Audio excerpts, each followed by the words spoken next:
Hello, Marlon. Welcome to Speaking of Everything. Well, I'm honored to have a very, very interesting guest on the program for the first time, and I'd like to welcome Mrs. Mary Romney-Schaab. How are you doing, ma'am? Oh, just great. Thank you so much. It's an honor and a pleasure to be here. Well, it's an honor and pleasure to have you in the program. Thank you. So, how are you doing? Just great. Yeah. I'm always great when I'm in St. Martin. You know, the first time I heard about you, I got a message from attorney Dr. Neil Arden. Yes. Told me that you were coming to St. Martin, Yes. and we should do an interview with you. So here you are. Well, I'm very grateful to her for that. Yeah. And the thing is, it's quite interesting because I didn't know what the topic would be about until I got your book. And it's really fascinating to see the title, an Afro-Caribbean in the Nazi era. Yes. And you're referring to your father who was imprisoned there, right? That's right. My father was one of the few black people and even fewer black Caribbean people to survive the Nazi concentration camp system. That experience traumatized him to the point where he was silent about it for over 40 years. And it took me over 20 years to get him to talk about it. But when I finally did get him to talk about it, I recorded what he said in an oral interview, and that is the basis of the book. So the book is largely written in his words. Any plans to have a audio file of it issue or publish in the future? Like an audiobook? Yeah. Yeah, I'm thinking about that. I just haven't had time to work on it, but I would love to do that, absolutely. It lends itself to that because it is based on oral history. Do you find people surprised at this story, the life of your father? Absolutely, Yeah. Absolutely. Everybody is totally incredulous when I tell them Yeah.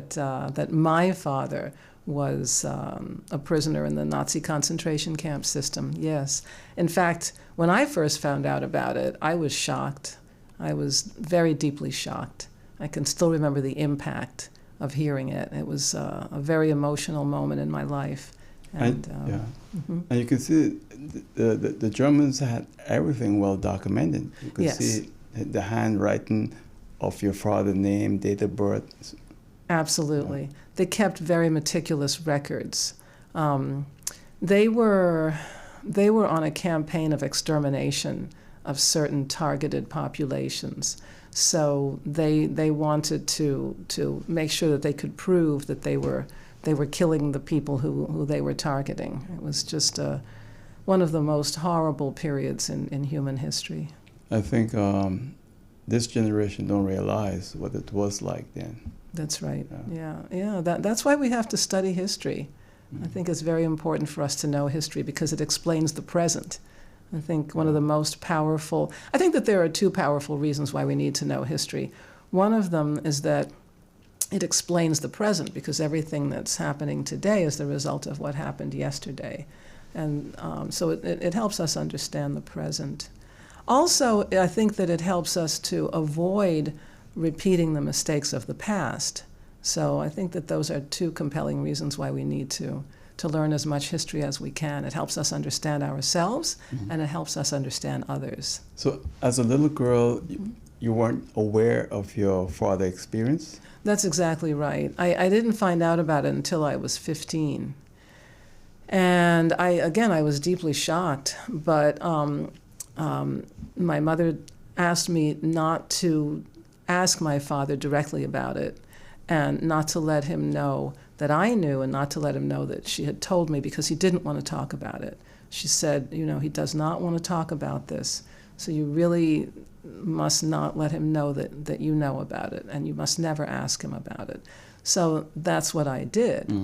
But I was extremely curious. I really needed to hear the story.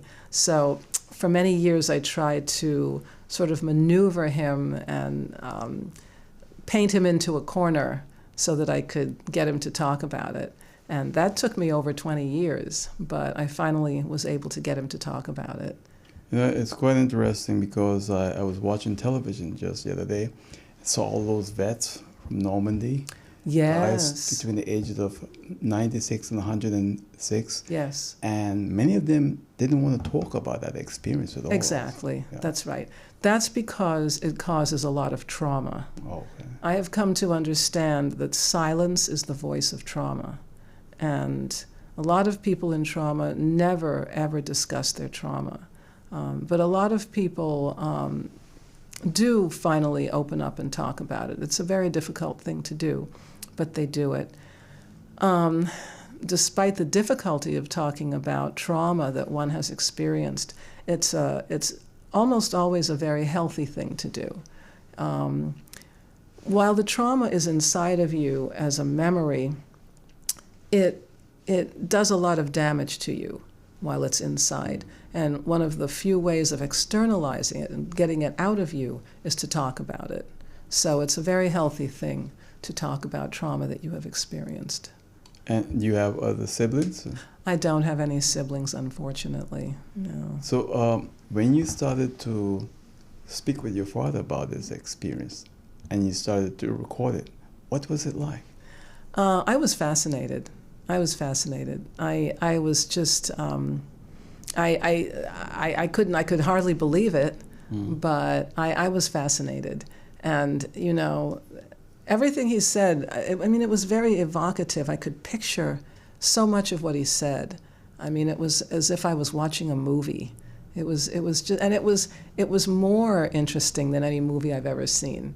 It was more, I don't know, it was just so, it was like nothing I had ever heard. And then coming from somebody so close to me made it even more, it penetrated more deeply, I'll say it that way, yeah.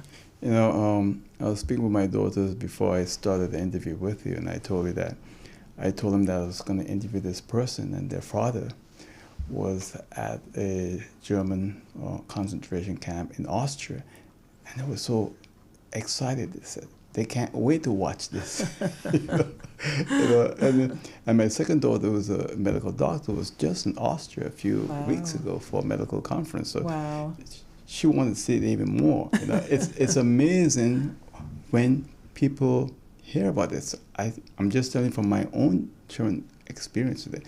But you're the author of this book, An Afro-Caribbean in the Nazi Era, but also on the bottom you have From Papiamento to German. Yes. And when you walked there, I looked at the book and I asked you why. You said you will tell me during the interview. Yeah.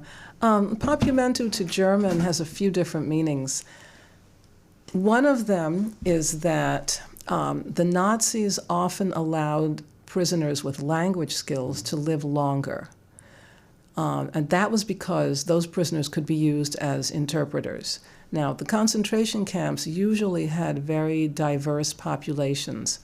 Mauthausen, which is the name of the concentration camp where my father was imprisoned, had a very, very diverse population, not only ethnically, but also internationally. So people from every country in Europe were represented among the prisoner populations, plus all the targeted groups, meaning Roma and Sinti, formerly known as Gypsies, Jehovah's Witnesses, communists, political opponents, LGBTQ, Slavic peoples, Jewish people.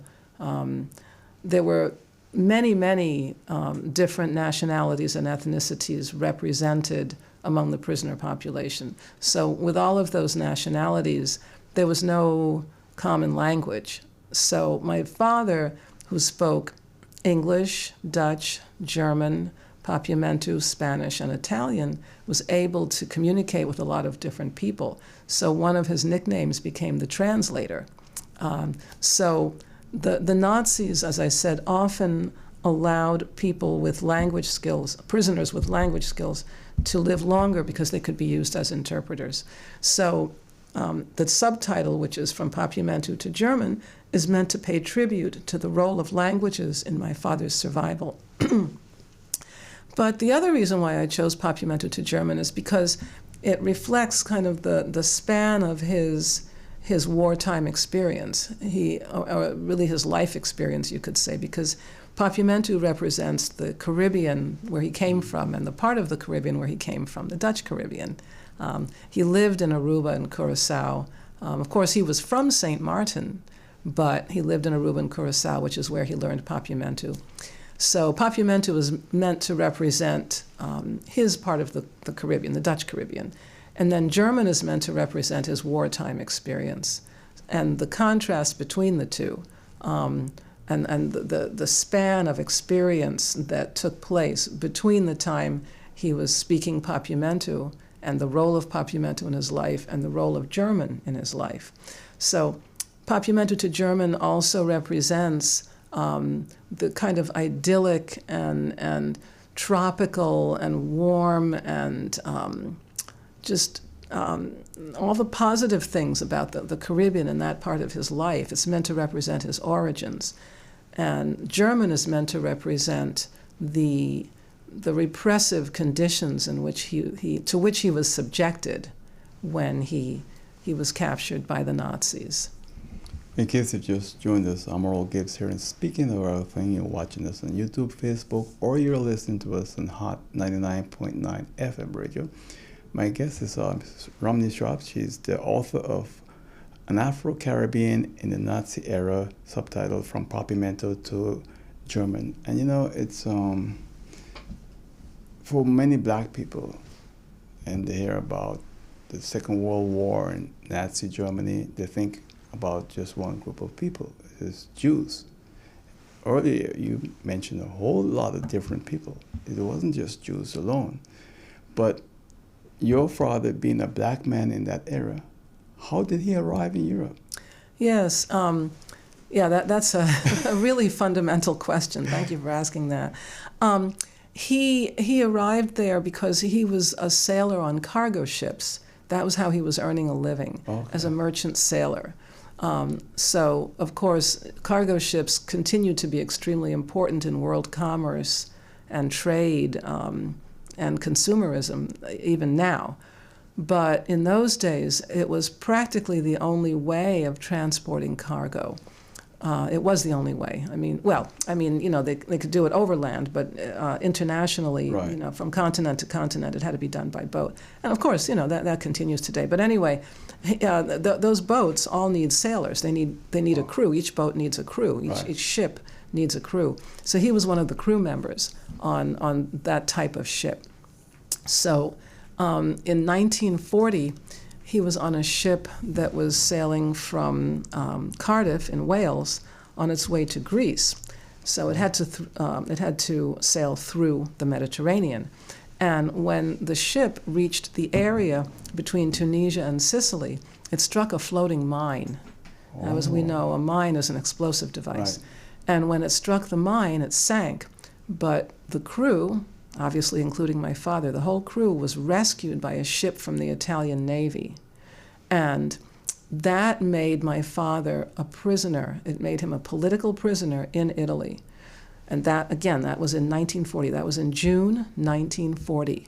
Now, from then until 1944, until May of 1944, no, June of 1944, he was transferred through a series of internment camps in Italy. And then in 1944, when the Germans came through and they took all of the prisoners in the Italian system, they deported all of those prisoners to concentration camps in the areas that the Germans, controlled. So that was how he was deported to Mauthausen, which is the name of the concentration camp in Austria, where he was a prisoner. And did he tell you if there were other black people at the time there? Yes, he did. He knew 2 or 3 others. I can't remember exactly how many, but it was 2 or 3. He knew 2 or 3 others. He saw 2 or 3 other black people in the camp. There were not very many black prisoners in that camp, but there were more than the ones he saw. But there were thousands and thousands. It was a very large camp, and there were thousands of prisoners there. So he couldn't have known all of them. And some of those black people, those black prisoners, might have left the camp in one way or another before he got there, or because sometimes prisoners were transferred among camps. or they might have perished before he got there. So, yeah. Did he believe that because of his language skills, he survived? I don't think he knew how he survived. Yeah. That was one of the very first questions I asked him. I said, but how did you survive? How did you survive? And he never answered that question. He responded, but he didn't give me an answer. And I think it was because he didn't know. I don't think he knew how he survived. But Mauthausen was unique. It was the only camp in the entire concentration camp system that was specifically designated to work its prisoners to death. Wow. And the work was done in a quarry. The Nazis built a concentration camp at Mauthausen because of a pre-existing quarry. It was the largest granite quarry in Austria. So the Nazis built a concentration camp there because they needed a captive labor force to quarry the granite. So that is how the prisoners were worked to death, in that quarry. They were forced to carry blocks of granite weighing 50 kilos, which is 110 pounds. They were forced to carry those blocks of granite on their backs up a stairway, which became known as the Stairway of Death. The stairway led into and out of the quarry. And they were forced to carry those blocks of granite on their backs up the 186 steps on that stairway. And that caused the deaths of many prisoners because they were already starving. The Nazis used starvation as one of their instruments of death. So the prisoners were already starving, so they were in very poor physical condition. And under those conditions, they had to carry those 110-pound blocks of granite up out of the quarry. So a lot of them just dropped dead right on the stairway, and that is one reason why it's called the Stairway of Death. Even if they did not drop dead on the stairway, they often collapsed from exhaustion. And when they did, that would cause a whole cascade of prisoners falling onto each other, prisoners and blocks of granite falling onto each other. So a lot of them died in that way as well. Now, my father was not assigned to work in the quarry. He was assigned to work as a lumberjack. So I feel that that's one reason why he survived, because he was not assigned to work in the quarry. But I know from reading about conditions in the concentration camps that, as I said, prisoners with language skills were often allowed to live longer. So I attribute a lot of his survival to that. Also, he was just very strong. He had always been doing physical work, manual labor. That's a lot of what he did on those ships. So he was in very good shape when he arrived at the camp. Also, after 4 years in Italy, where he was not subjected to very abusive conditions, he was in relatively good shape when he arrived there at the camp. So, I attribute his own physical strength and his mental strength, as well as the working conditions that he experienced at the camp. I attribute all of that to his survival. But the main reason, really, was his command of languages. I'm going to be jumping back and forth. Sure. That's my style. I want to ask you a little bit about yourself. You were born in New York City. In New York City. My favorite city. I just love New York. Oh. Yeah. Yeah. And you grew up there, went to school there? Yes, I did. Yeah, I got my K-12 education there.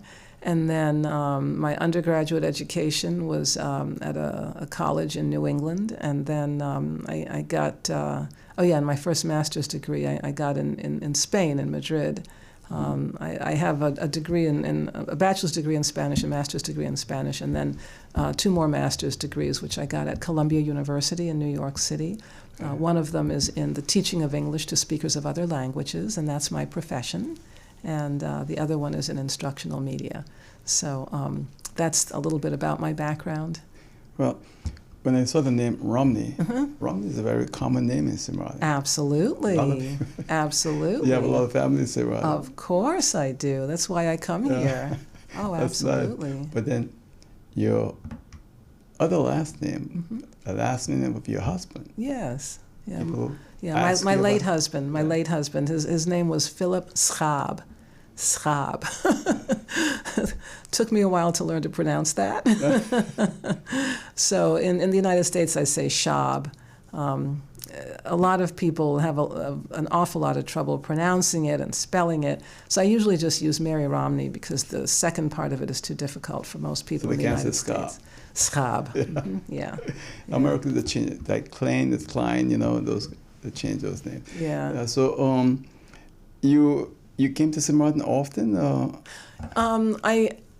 While I was working, ironically, I came a little bit more often. I retired in 2018. Oh, okay. So while I was working, I came a little bit more often than I do now. Of course, I didn't come during the pandemic years, so I skipped a few years in there.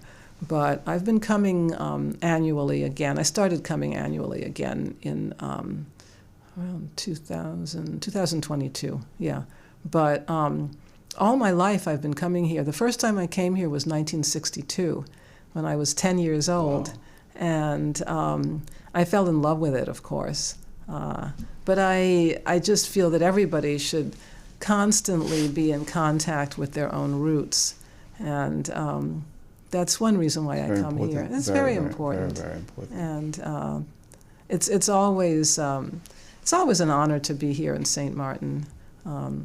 I love the people, and of course there's my family, to whom I feel deeply connected. Yeah. And I just feel deeply connected to St. Martin. I've never lived here, but I do feel a connection. It's good that there are people from St. Martin go to New York to live, and their children never come back to St. Martin. And I think that's so horrible. I have some brothers and sisters, the same thing. I insist that they come back. But the kids, they don't feel that connection anymore because they never came to the island. And it's unfortunate. So I'm happy that at least you don't have that problem. Yeah. So what did your family here in St. Martin, the Romney, say to you about your book, An Afro-Caribbean in Nazi Era? Well, they've all been extremely supportive.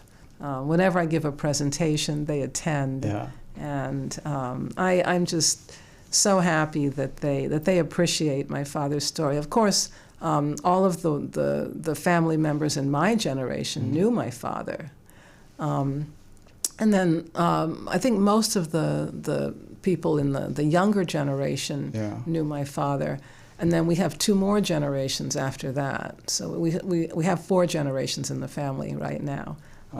So the ones in the 3rd generation, I don't think they know my father. I don't think they ever met my father. But let me see if that's right. Yeah, I don't think so. But he came to St. Martin, though, quite. Yes. I started bringing my parents here, I think, in the late 80s. And then my mother passed away, so I continued to bring my father here every year.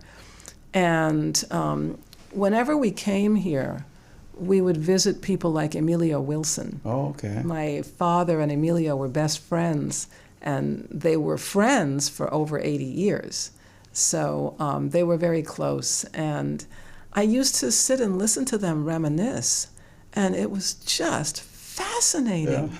I mean, in addition to Emilio's style of speaking, which was so colorful, it was just brilliant. I used to love to listen to him. Again, it was more entertaining than watching television, than seeing a movie. It was just wonderful. And so I used to sit and listen to my father talk to his contemporaries, his brother and Emilio and cousins and whoever was in his generation that we could still find. And at that point, I realized it took me a while, it took me probably a year or two, to realize that the history of St. Martin was in the memories of the old people. And I said, oh my goodness, this is a treasure. Yeah, I have to capture this. Yeah. So that was how I started the oral history, really.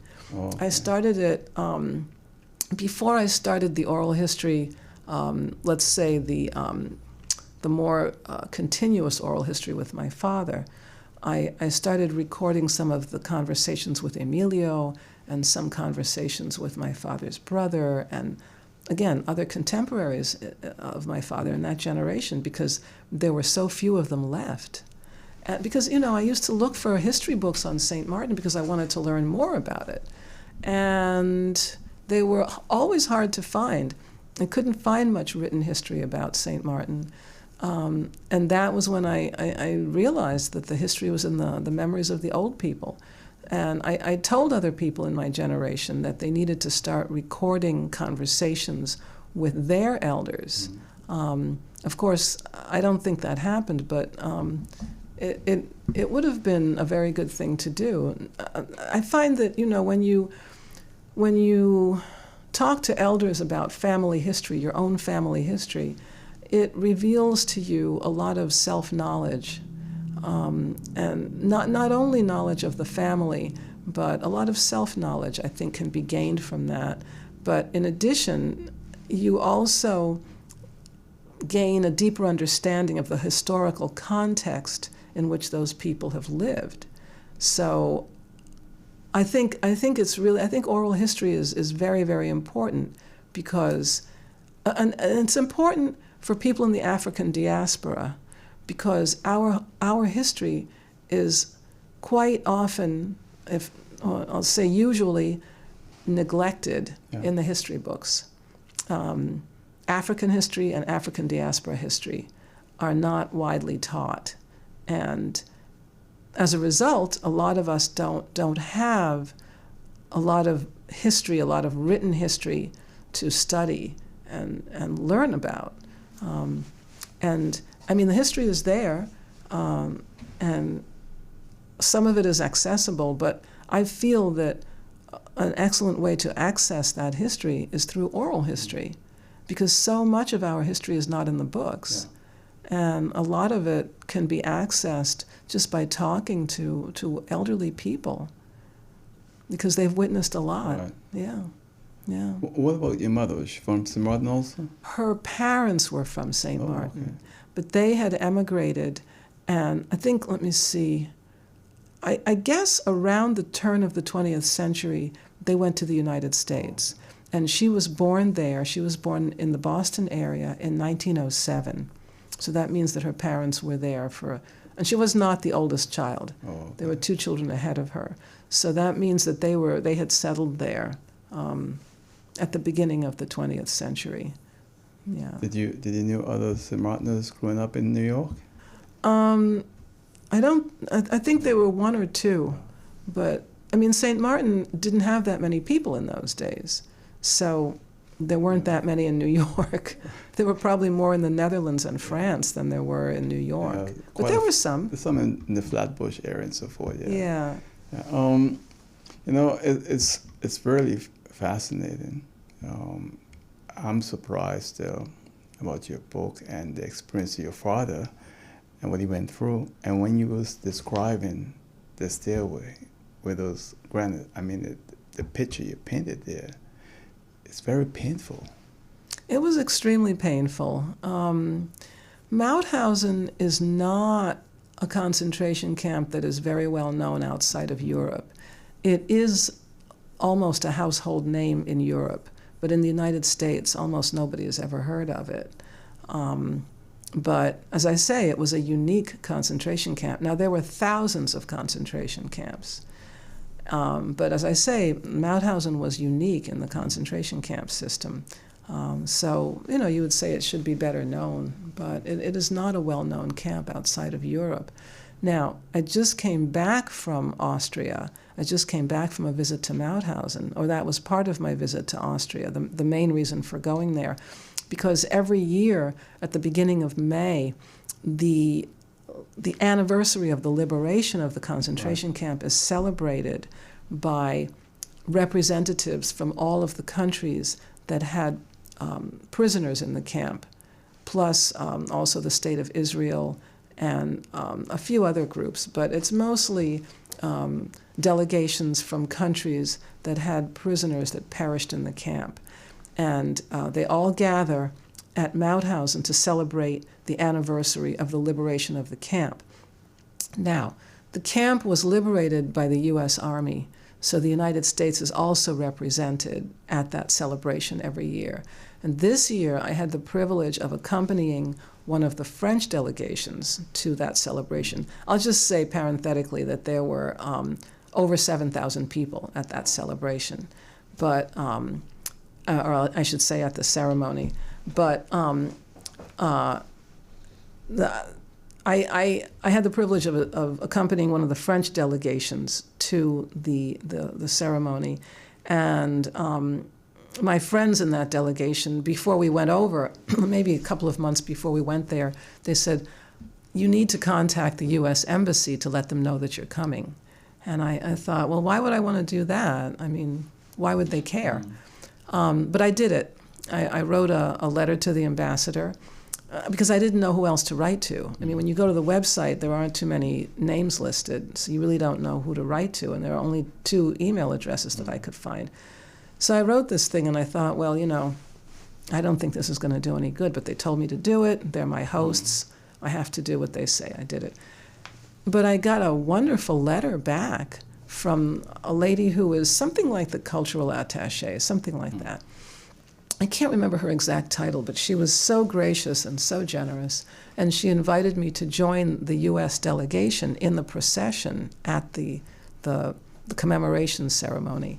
So I did that, and I got to meet the U.S. ambassador to Austria, who is a wonderful person. I mean, everybody from the American delegation that I met that day was extremely gracious and very interested in my book, and my father and I were mentioned in the official speech that was given by a member of the U.S. delegation.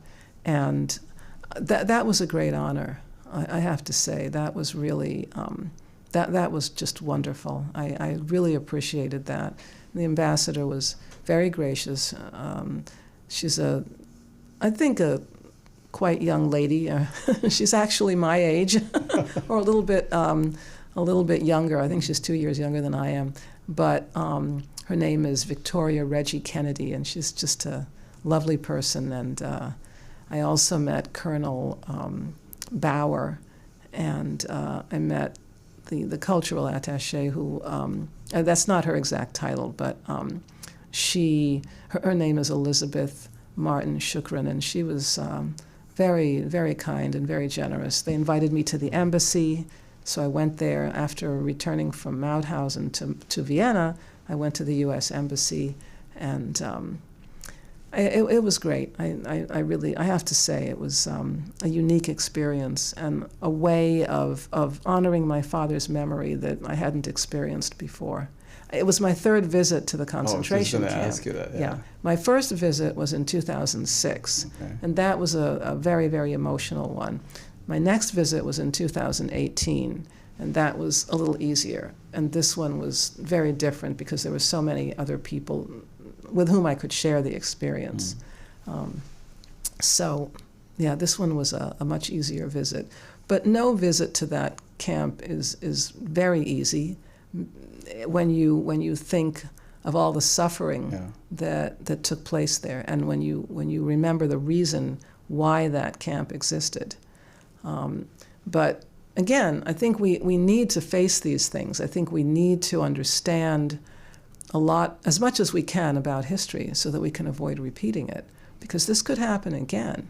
Well, I'm going to go to a break. When I come back, I will tell you how I feel about that, because one group says never again. I see it happening since that time, and we have to be careful, because it should never have happened, but we run a very high risk of it happening even on a larger scale than that. Absolutely. And I'm worried about that, but we have to go to a break. And when we come back, we're speaking with the author of An Afro-Caribbean in the Nazi Era. This is Romney-Schaab. And when I come back, right here on Hot 99.9 FM Radio, we'll continue. Please stay with us. We are vibrant, expressive, warm, and diverse. Together, we conquer, and now we expand into new horizons, giving you more of the best. Introducing our new Banco Matico Plus with wider acceptance, purchase protection, and enhanced security. whether you're online, traveling, or in paradise. Experience more with Windward Island Bank. Bank Amatico Plus. More of the best. My guest here, and speaking of everything, is the author of Afro-Caribbean in the Nazi Era, Mrs. Romney-Schaab, and we're speaking with her father. The late Lionel Romney was in prison in one of the camps in Europe, in Austria, actually. You know, just before the break, I said to you, I'm worried about it because we are seeing what's happening. And Rwanda, Burundi, Sudan, the former Yugoslavia, exactly. Cambodia. There have been plenty of genocides. And of course, you know, the first genocide of the 20th century, I'm not talking about ongoing genocides that were taking place when the 20th century began, but the first genocide of the 20th century took place in 1904. And it took place in what is now Namibia, where 80,000 of the indigenous Herero ethnic group were killed. Now, I point this out because that genocide was also perpetrated by the Germans. So by the time the Germans got to the Nazi era, they already had a track record of genocide. So, you know, these are things that have been going on. This has been going on for a very long time. Now, there was at least one large, well, no, I will say there were several ongoing genocides when the 20th century began. Of course, one of them famously was in the United States, where the indigenous peoples, I won't say the United States, I'll say North America, where the indigenous peoples, especially in the United States and Canada, were the victims of genocide. And I don't know. I mean, there's a sense in which you could say some of them still are, or they still are. But you know, there have been genocides since the Holocaust, and we need to find a way to prevent these. In my opinion. I agree. Your father lived until what age? He was 91 when he passed away. Yeah. It's very long. Yeah. I praise God that I had him in my life for as long as I did. Yeah. When you thought about St. Martin, in your opinion, your father? That's a strange question to ask. What your father thought about St. Martin? What did my father think about it? Yeah. He was very proud of being a St. Martiner. Very proud. He talked a little bit about St. Martin while I was growing up. I mean, to me, he talked about it to his contemporaries when they visited or whatever, you know.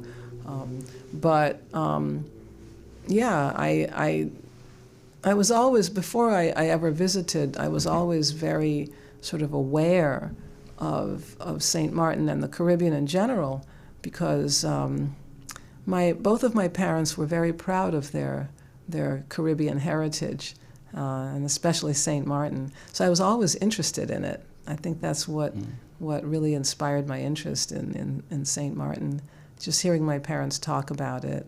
And then when he began to visit in the mid to late 80s, he began visiting after not having been here for a very long time. And he was amazed. He saw the changes as progress. He didn't understand all the ramifications of some of the changes that had taken place in the 50 years that he had been away. Yeah. I don't think that all of it represents progress, but he did, because he just didn't understand. Yeah.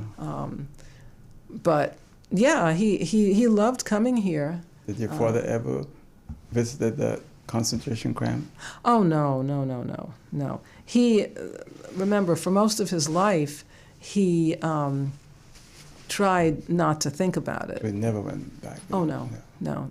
He tried not to think about it. He tried not to remember it. He didn't want to talk about it. Again, he was silent about it for over 40 years. and I pried it out of him. I don't know how, but, or maybe I didn't. Maybe he was just ready to talk. I mean, I don't know why he began to talk about it when he did, but of course I'm very grateful that he did, but I really don't know why he started to do it when he did. But he did not, no, he did not go back and visit that camp. Yeah. In case you just joined us, I'm here with the author of a African Caribbean man that was imprisoned in Nazi Germany, actually in Austria. And the title of the book, and this is the book here, the title of the book is An Afro-Caribbean in the Nazi Era. And my guest is Mrs. Romney-Schaab, and she's the author of this very, very, very interesting book. And I think every Caribbean person should definitely get their hands on this, because it's very fascinating, surprising to many of us as black people. Yes. That there was a black man from the Caribbean in a German concentration camp. Yes, yes. And the book is locally available. Of course, it's always available on Amazon, but locally it's available at Arnia's bookstore, which is the Flag Shop, also known as the Flag Shop. Right there on the corner of the Bush Road, yeah. The corner of Bush Road, and is that 18? Tiger's Gut Road. Tiger's Gut Road, that's right. Yeah, that's right, the corner there. I think the museum on the Dutch side might also have some on copies. Front Street? Yeah. Yes, that's right, yes. So it is locally available. But like I say, it's always on Amazon. Mm-hmm. What about the record? It's all right. That's okay. Yeah, yeah, I forgot. Yeah. How many hours of recording did you do with your father? I don't know, but I did it over a period of about 9 years, something like that. Just a few times a year. So I don't know. I've never counted the number of hours or the number of tapes. In those days, we used to use tape. A lot of young people won't know what that is. Cassettes. Yeah.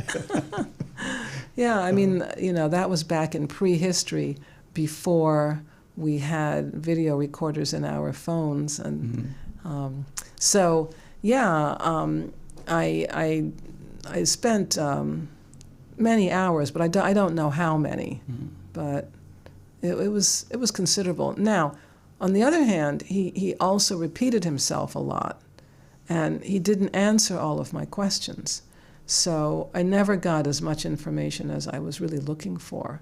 Because every time he spoke, I instead of interrupting him, I would just write the questions that I thought of while he was speaking. What he said caused me it generated other questions in my mind. So I would write them down.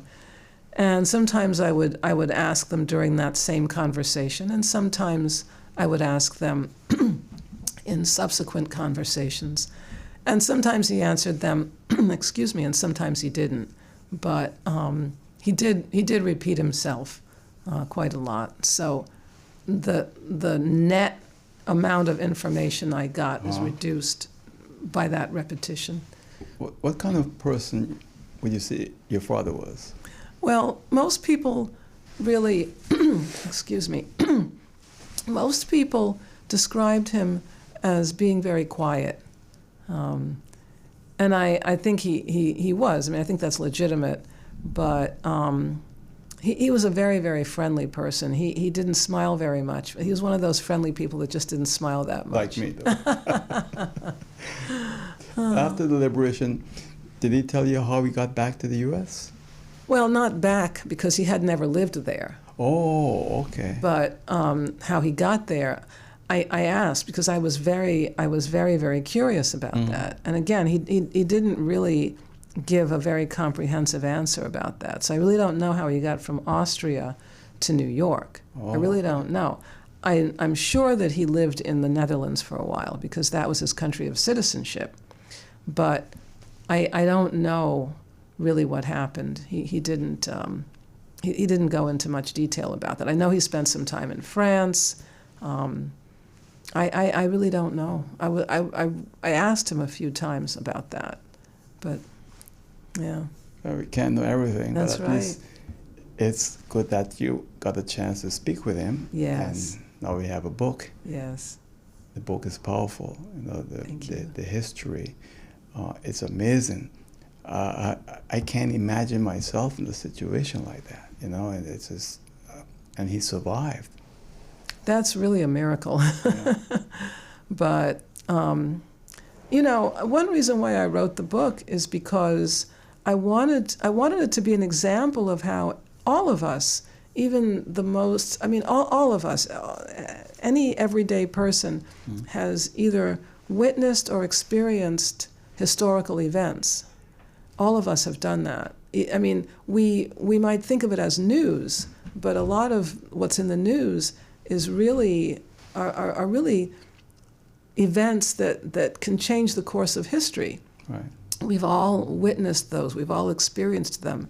But I also wanted to add something to African diaspora history, an area of African diaspora history that has not been explored very much, and that is the participation, the role, the relationship between people of African descent and the Nazi era.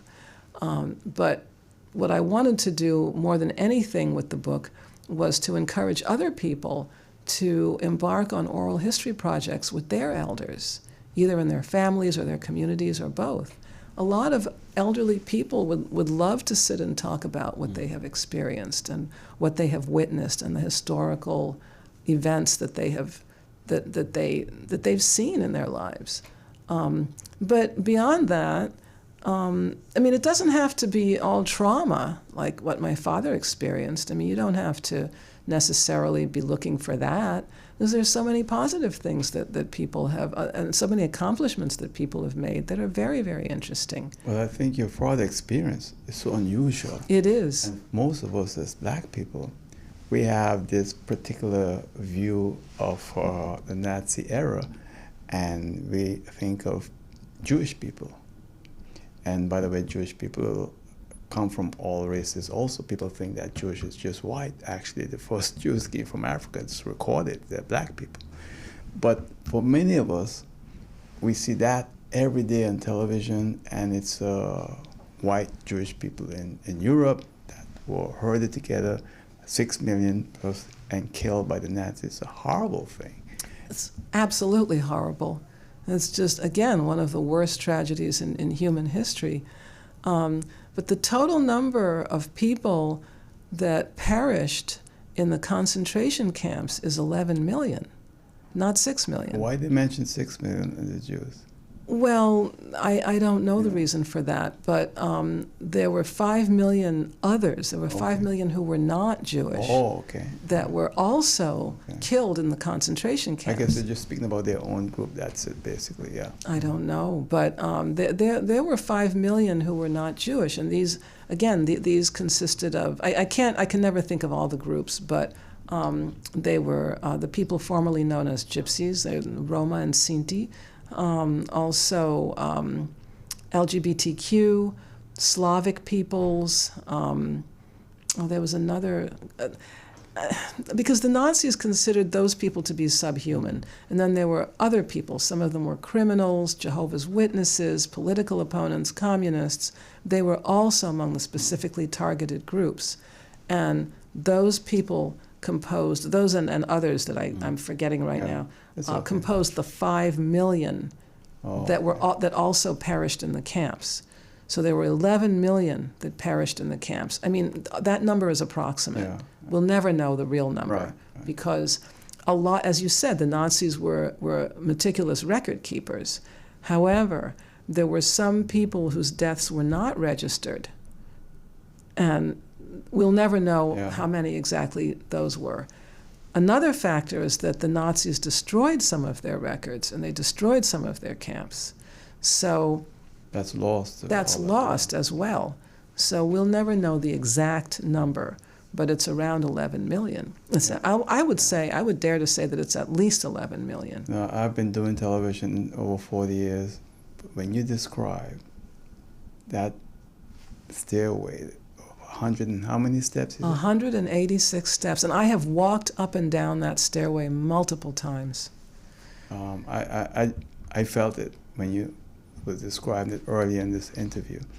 It's just a horrible thing, you know, and you being the daughter of a survivor of that, and your father went on to live to age, what, 96, you said? 91. 91? Yeah. It's just remarkable. Yeah. Really remarkable. Yeah, well, he was very strong. He's the strongest person I've ever met. Was he a very religious person?